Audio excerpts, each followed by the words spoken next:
Bismillahirrahmanirrahim. Assalamualaikum warahmatullahi wabarakatuh. Bapak, Ibu guru anu kusim kuring dipika hormat, para hadirin anu kusim kuring dipika hormat.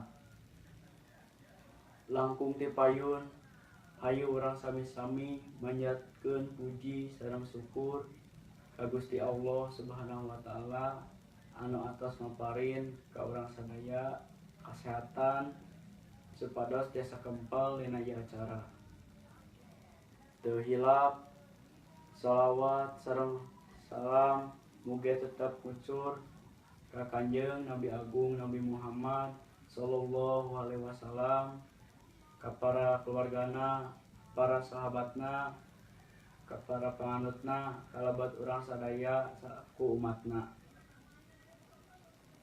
Dina ieu waktos sim kuring bade nepikeun hiji tema ngeunaan kabersihan.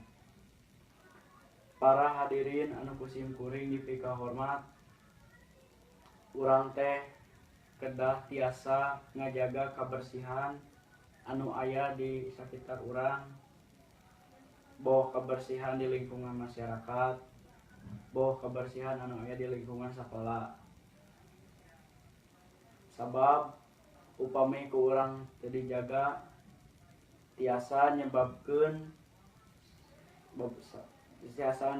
penyakit, misalna penyakit demam berdarah.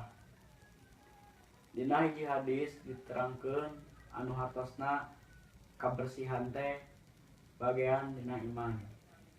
Maksadna nyaeta urang salaku umat muslim anu ngagaduhan iman anu kuat dina hate urang kedah senantiasa bersih tina sagala kotor atanapi hadas, boh hadas besar atanapi hadas kecil. Tah kukituna hayu urang sami-sami ngajaga kabersihan, boh kabersihan lingkungan atanapi kabersihan diri urang nyalira.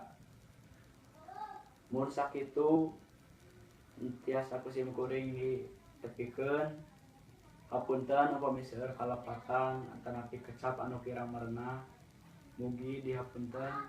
Wabillahi taufiq wal hidayah. Wassalamualaikum warahmatullahi wabarakatuh.